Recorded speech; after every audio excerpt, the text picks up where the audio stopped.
누가복음 4장 9절에서 13절, 하나님 말씀으로 산다 세 번째 시간입니다. 자, 9절에서 13절 말씀 우리 한 목소리로 같이 합독하도록 하겠습니다. 9절 말씀 같이 봉독합니다. 시작.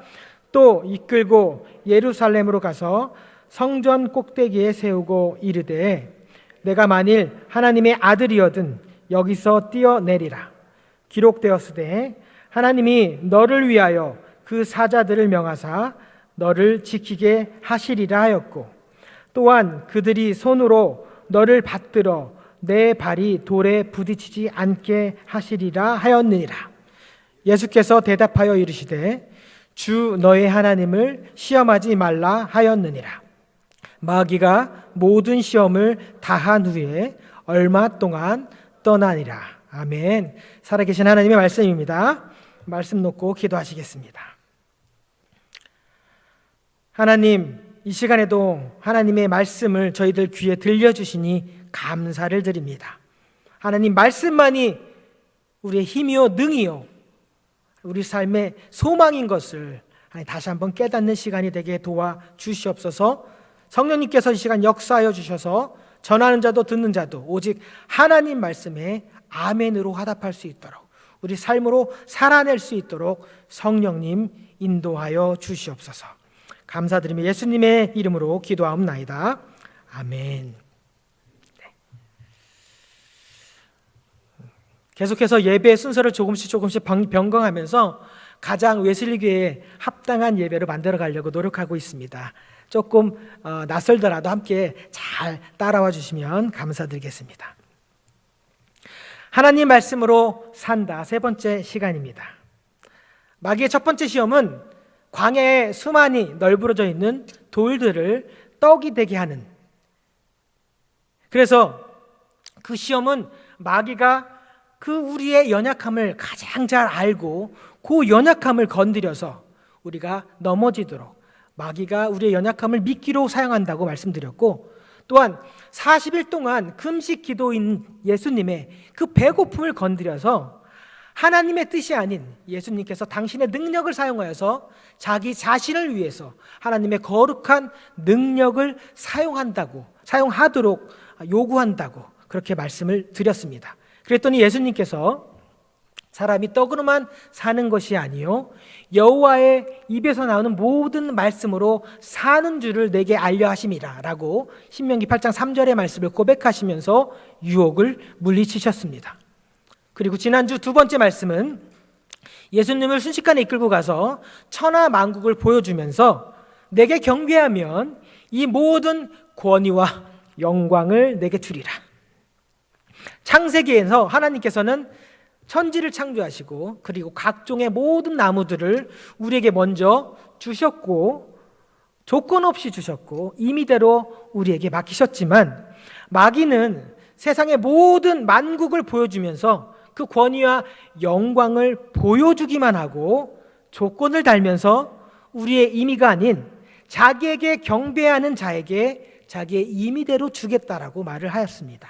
그렇지만 예수님께서는 오직 하나님께만 경배해야 되고 주를 섬기는 일도 오직 하나님의 영광을 위해서 해야 한다고 마귀와 우리에게 말씀한다고 제가 말씀드렸습니다. 그리고 드디어 오늘 세 번째, 예수님을 이끌고 마귀가 예루살렘 성전 꼭대기에 올라가 세웠습니다. 9절 말씀입니다. 우리 같이 한번 함께 읽어보도록 하겠습니다. 시작. 또 이끌고 예루살렘으로 가서 성전 꼭대기에 세우고 이르되 내가 만일 하나님의 아들이거든 여기서 뛰어내리라. 자, 여기서 궁금한 점이 생깁니다. 그렇죠? 배도 슬슬 고파오고 하는데 점심시간이 다가오는데 궁금증이 생기면 안 될 것 같은데, 자, 여기서 차이가 나는 겁니다. 배우러 오는 학생과 밥을 먹으러 오는 학생이 여기서 차이가 나는 거죠. 우리 성도님들은 매일매일 이 달라스에서 우리 웨슬리 교회가 소문난 거 알고 계시죠? 아주 귀한 팔첩 반상이 매주 나온다라고 소문이 나 있습니다. 그렇지만 밥을 먹기 위해서 주일을 섬기는 분은 없을 줄을 압니다. 갑자기 머릿속에 또 노래가 하나 생각나는데 깊은 산속 옹달샘 누가 와서 먹나요? 마지막에 예배하러 왔다가 밥만 먹고 가지요. 이렇게 되는 일은 없길 소망합니다. 네. 그러면 궁금증이 생겨야 됩니다. 왜 하필 마귀가 예루살렘으로 데리고 갔을까? 특별히 오늘은 종료주일입니다. 그죠? 아까 말씀드린 것 같이 예수님께서 고난의 십자가를 지시기 위해서 예루살렘을 여러 번 왔다 갔다 하셨는데 오늘이 마지막으로 예루살렘으로 입성하신 날입니다.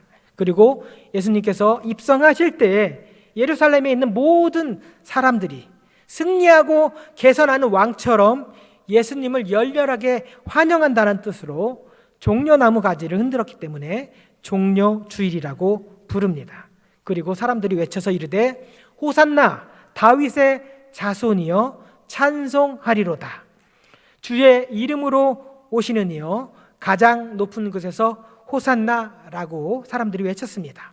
스가랴 9장 9절에 예언된 그대로 사람들이 외쳤고 그래서 이게 종려주일 또는 호산나 주일이라고 불리기도 합니다. 그 다음에 예루살렘 하면 떠오르는 노래도 하나 있습니다. 예루살렘 예루살렘 그 거룩한 성아, 이 찬양 아시죠? 그만큼 예루살렘은 유대인들에게 있어서 정치, 사회, 종교, 문화의 중심지였습니다. 그런데 특별히 성경에서는 예루살렘 그러면 하나님의 임재의 처소 그리고 계시의 장소라고 여겨졌습니다.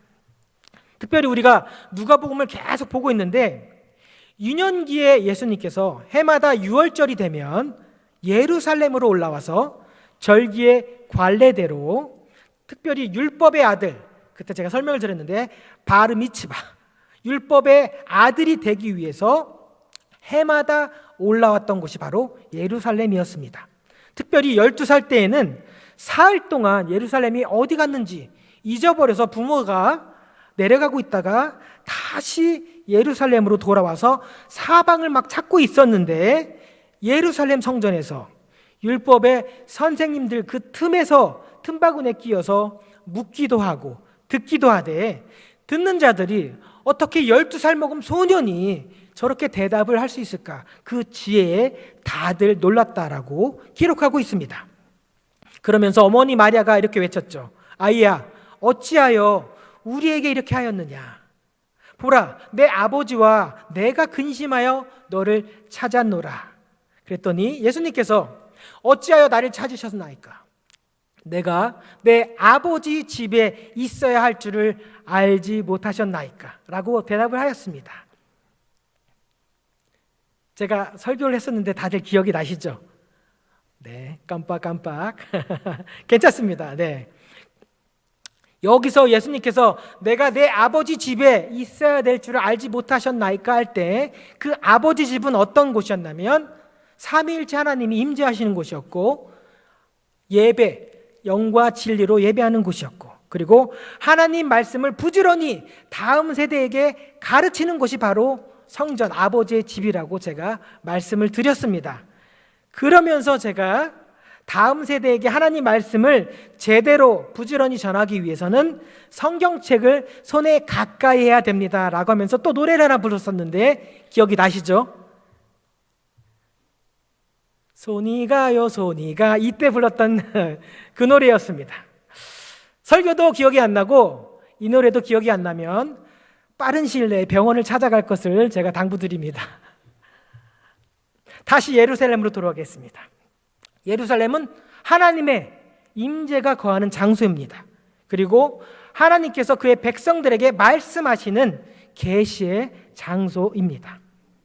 이런 정치, 문화, 경제, 종교의 중심지에 마귀가 예수님을 세웠습니다. 여기서 세우다라는 뜻은 사람들이 눈에 가장 잘 띄게 보이다, 증거하다라는 의미를 갖고 있습니다. 그러니까 이 예루살렘 정치, 종교, 문화, 사회의 이 중심지에 지금으로 말하면 핫플레이스, 뜨는 곳이죠. 그는 곳에 가장 높은 성전의 꼭다기 위에 모든 사람이 볼 수 있도록 증거하기 위해서 예수님을 세웠다는 의미입니다. 그러고는 이제는 마귀가 먼저 하나님의 말씀을 인용해서 유혹을 합니다. 10절이죠. 기록하였으되 하나님이 너를 위하여 그 사자들을 명하여 너를 지키게 하시리라 하였고, 또한 그들이 손으로 너를 받들어 내 발이 돌에 부딪히지 않게 하시리라 하였느니라. 이때 인용한 그 말씀이 바로 시편 91편의 말씀입니다. 제가 한번 읽어보도록 하겠습니다. 그가 너를 위하여 그의 천사들을 명령하사 내 모든 길에서 너를 지키게 하심이라. 그들이 그들의 손으로 너를 붙들어 발이 돌에 부딪히지 아니하게 하리로다. 자, 여기서 보면 제가 11절에 가로를 쳤는데 마귀의 아주 간교한 계략이 드러납니다. 성경을 인용했는데 그대로 인용하지 않고 중간에 저 말을 빼고 인용을 했습니다. 원문의 시편을 있는 그대로 제가 해석을 하자면, 하나님께서 의로운 자들을 그의 모든 의로운 길에서 보호해 주실 거다라는 말씀입니다. 하나님은 의로운 자들을 보호해 주십니다. 그런데 어디에서? 조건이 달려 있습니다. 그의 모든 의로운 길에서라고 조건이 달려 있는 것입니다. 그러면 의로운 길을 걷는 자들을 보호하고 지켜주신다는 겁니다. 하나님께서 기뻐하시고 원하시는 길을 걷는 사람들을 하나님께서 지켜주신다는 것이죠. 그런데 마귀는 여기서 그 모든 의로운 길이라고 되어 있는 것을 고의로 빼어버려서 의인이라면 하나님께서 무조건 보호하신다라고도 오해하도록 지금 유혹하고 있는 것입니다. 내가 만일 하나님의 아들이라면 뛰어내려 봐. 하나님께서 시편에서 다 지켜주신다고 했잖아. 그러니까 의심하지 말고 뛰어봐. 아들이라며. 설마 아들인데 하나님께서 가만히 보고 계시겠어? 뛰어내려. 왜 이렇게 믿음이 없어? 라고 하면서 마귀가 지금 예수님을 계속 재촉하고 보채고 있는 것입니다. 충동질하고 부추기고 있는 이 마귀. 저는 여기서 이 마귀가 부추기고 있는 것이 단순히 뛰어내리라는 것이 아니라 하나님과 그 예수님과의 관계를 갈라놓는 거라고 생각합니다. 우리가 알듯이 하나님과 가장 친밀하신 분은 바로 성자 아들 독생자 예수님입니다. 태초 전부터 우리가 생각하는 그 시간과 공간이 창조되기 이전부터 삼위일체 하나님의 관계는 이미 본질적으로 하나였고요, 완벽하게 온전한 관계였습니다. 예수님께서 요단강에서 세례를 받으실 때 기억나시죠? 삼위일체 하나님께서 각각 독립적인 주체가 되어서 하나됨을 이루는 것이 바로 예수님의 세례 장면이었습니다. 세례를 받으시는 예수님, 그리고 사람들이 알아볼 수 있도록 성령, 비둘기의 모양으로 성령으로 임하신 성령님, 그리고 하늘에서 들리는 음성이 있어 가로되 이는 내 사랑하는 아들이라. 이렇게 삼위일체 각각 하나님께서 삼위일체 하나가 돼서 삼위일체를 이루시는 장면이 바로 예수님의 세례식이었습니다. 이런 삼위일체 하나님의 완벽한 온전한 관계를 시기하고 질투하는 마귀가 선정 꼭대기에 예수님을 세우고 나서는 하나님의 아들이라면 뛰어내려봐. 나중에 실수로 미끄러졌다라고 말을 하면 되지. 중요한 것은 아버지가 정말 아들을 지켜주는지 아는지를 한번 확인해 보자고. 정말 아들이라면 지켜주시겠지. 아니, 나중에 더 큰 일도 감당해야 될 텐데 온 인류의 죄를 대신하여 십자가에 달려야 할 텐데 그거 정말 힘들 텐데 이걸로 하나님께서 정말 사랑하는지 안 하는지 확인해 봐야 될 거 아니야 라고 하면서 지금 예수님을 유혹하고 있는 거죠. 아버지와 아들의 그 사랑의 관계를 깨트리고자 하는 아주 못된 계략인 것입니다. 그러나 예수님은 이미 이 사단의 모든 관계를 잘 알고 계셨기에 주 너의 하나님을 시험하지 말라라고 하면서 마귀의 관계를 물리치셨습니다. 사단이 예수를 시험하면서 하는 말을 우리가 곰곰이 생각해 봐야 됩니다. 내가 하나님의 아들이어든 뛰어내려라 라는 거였죠. 뛰어내려서 하나님의 아들됨을 증명해 보라는 겁니다.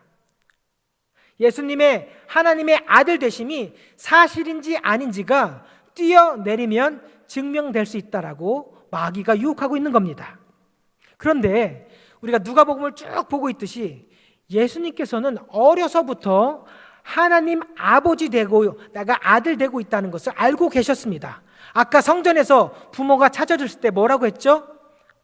내가 내 아버지 집에 있어야 되는 줄을 알지 못하셨나이까.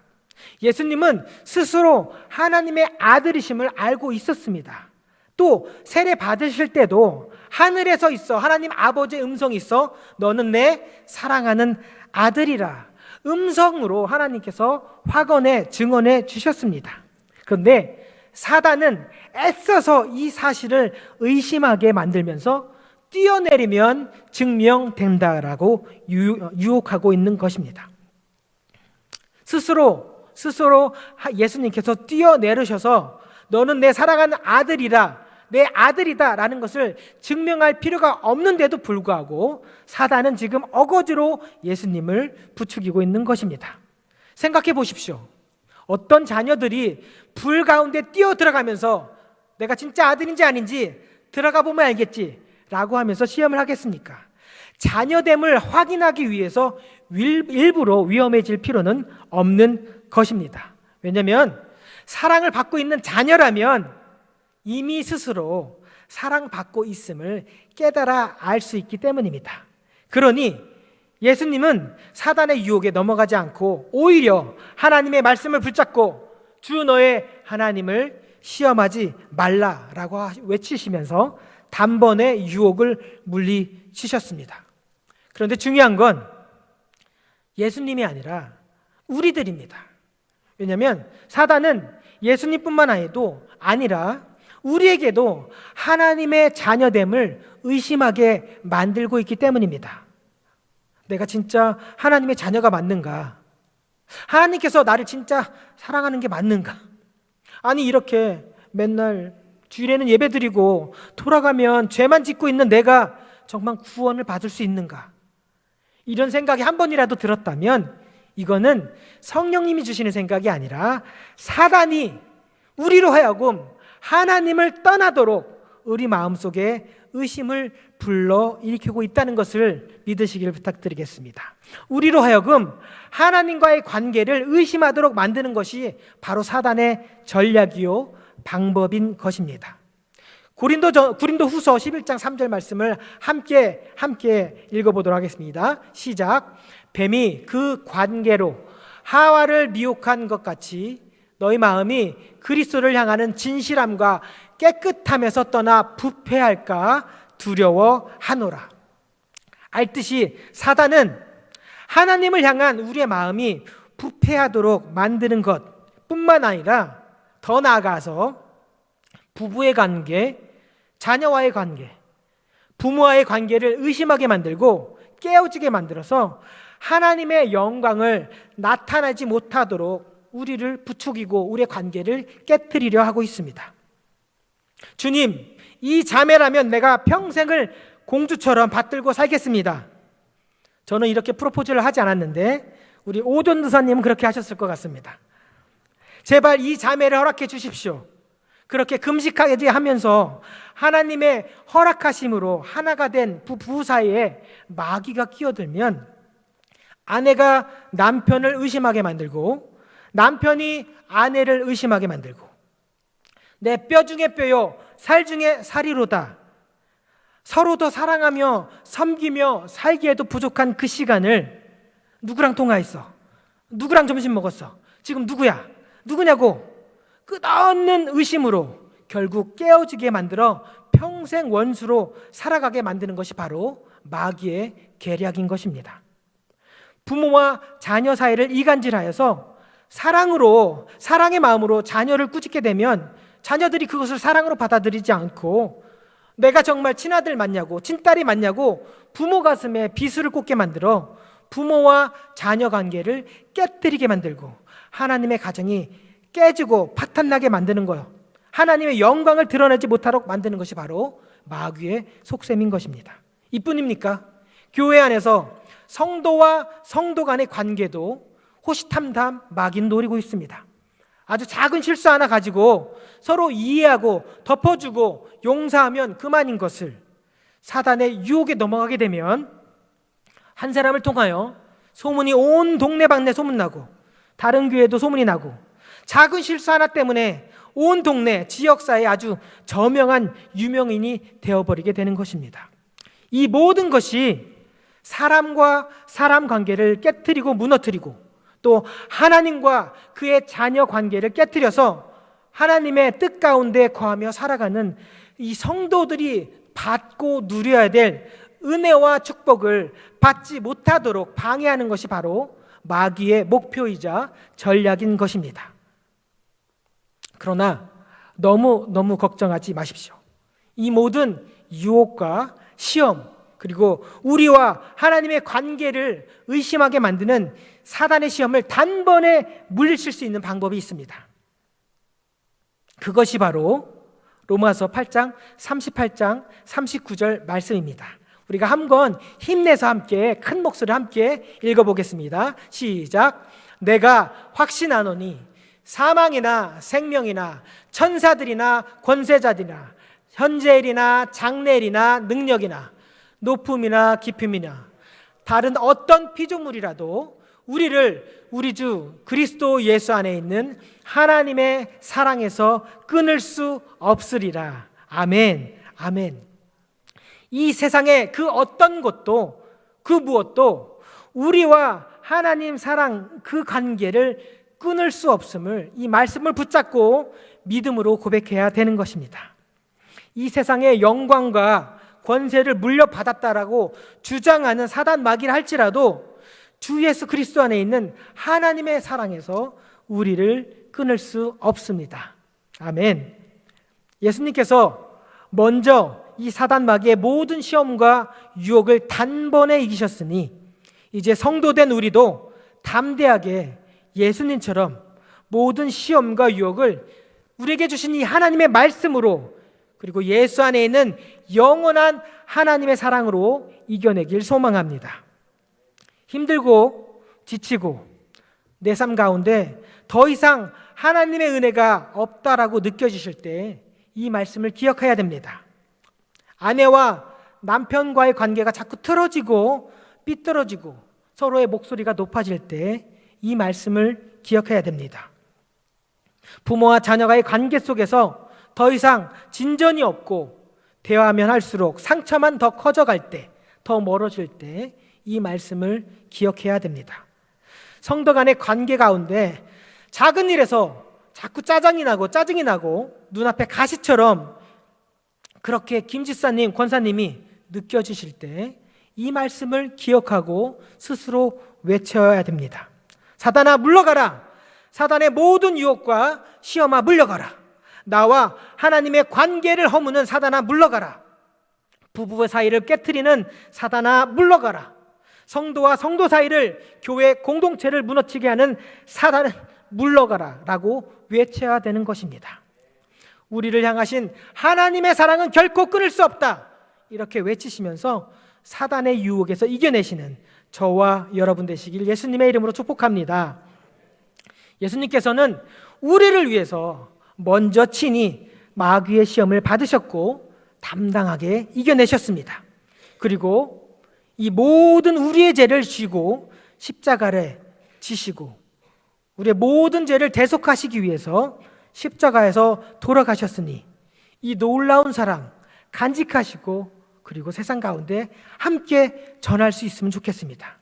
세상의 그 어떤 것도 우리를 향하신 하나님의 사랑에서 결코 끊을 수 없다라는 이 말씀 늘 기억하시면서 힘들면 힘들수록 어려우면 어려울 때일수록 관계가 틀어지고 점점 악화될 수 있도록 사단의 유혹을 단번에 물리치신 예수님 말씀 기억하시면서 우리를 하나님의 자녀로 불러주신 이 놀라운 하나님의 은혜와 첫사랑을 다시 한번 회복하시는 다음 한 주간이 되시길 예수님의 이름으로 축복하겠습니다.